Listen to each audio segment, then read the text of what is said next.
This is Wilberforce Cemetery in Wilberforce. There's a lot of early pioneers buried here.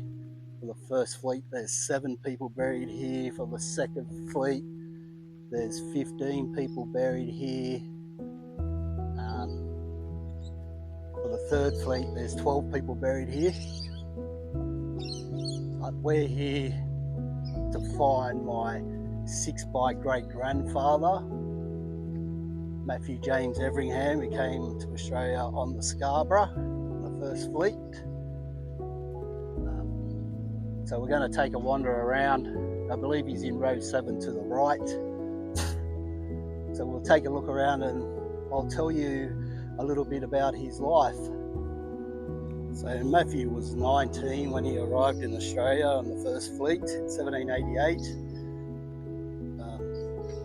It's believed that he was the first white man to step foot on Australia, as he was very illiterate and could read, write.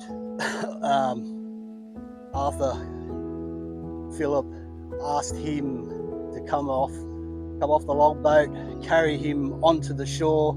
So Matthew James Everingham stepped through the waters at Botany Bay, took Arthur Phillip on up to the beach. So very proud that an ancestor of mine is the first person to step foot, well, the first white person to step foot in Australia.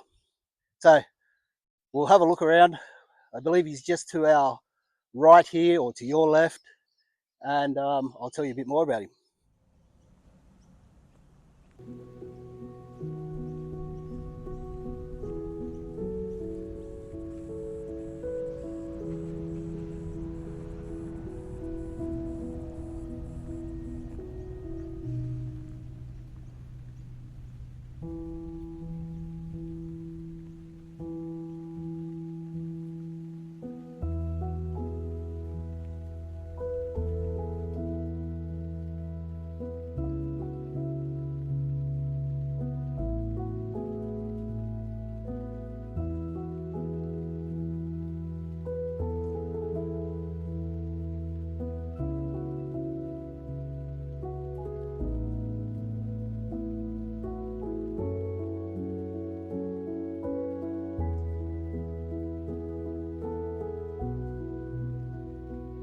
Find a grave that did say row 7 to the right,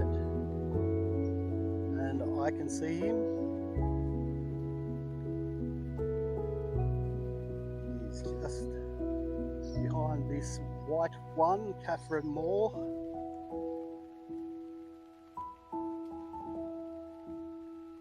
So here we have Matthew James Everingham. And I believe next to him is his daughter, Elizabeth Everingham, who departed this life May 28th, 1822, aged 1 year and 8 months. So here's Matthew's headstone. It's sacred to the memory of Matthew James Everingham, who departed this life 25th of December 1817, aged 48 years. Farewell, vain world, I have had it enough of thee, and am careless what thou canst say of me. Thy smiles I court not, nor thy frowns I fear beneath. This under my head lies quit here. Wow.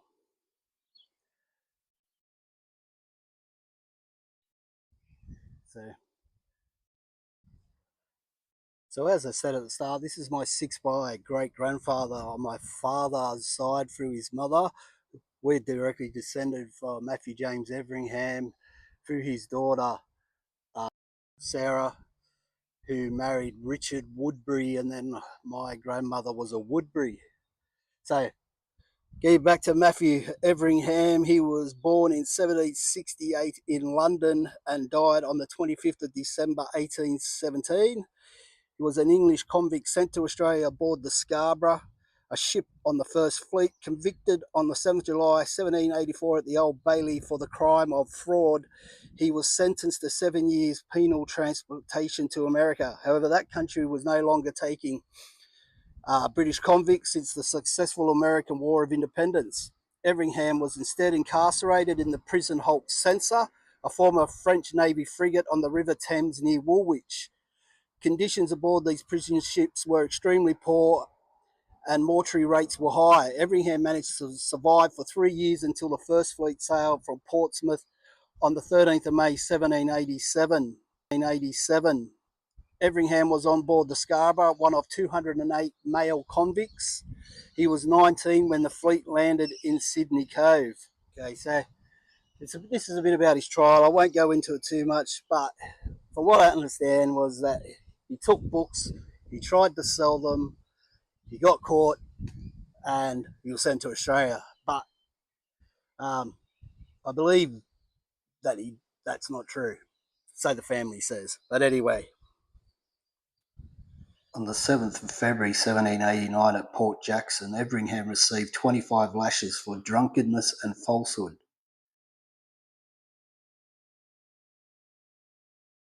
Everingham married Second Fleeter Elizabeth Rhymes on the 13th of March 1791 by Reverend Richard Johnson at Rose Hill, New South Wales.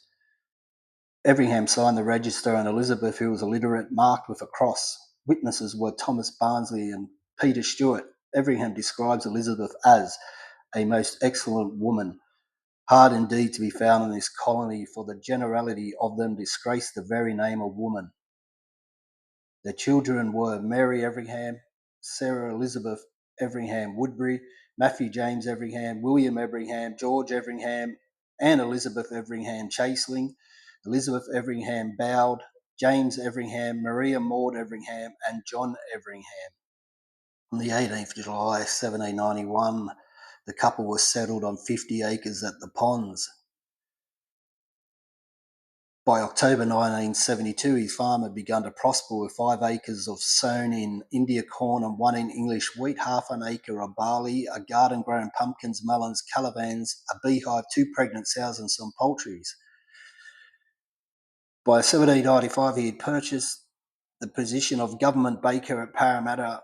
In October that year, he set off in an attempt to cross the Blue Mountains. Everingham's party consisted of Reid, thought to be William Reid, and Ramsay, thought to be John Ramsay, and both neighbours of the Everinghams. They set out from Parramatta on October 30th.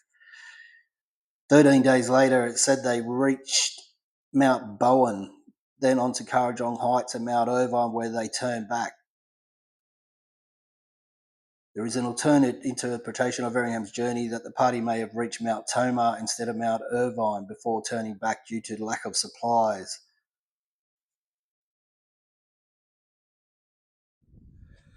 So between 1803 and 1806, Everingham was granted 50 acres at Sackville Reach. It was not ideal, being part rocky and part flood-prone and vulnerable in its isolation to Aboriginal plunders.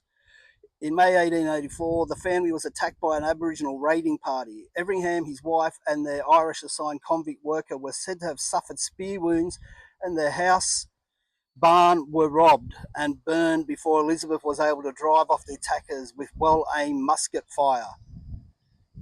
Caves on the farm bore the hand marks and other artwork of the Aboriginal people who had lived there for millennia.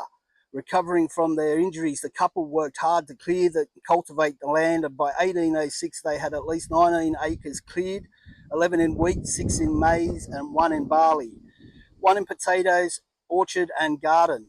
They held 13 bushels of maize in store and owned 18 pigs, supporting themselves, 6 children, a convict and a free man.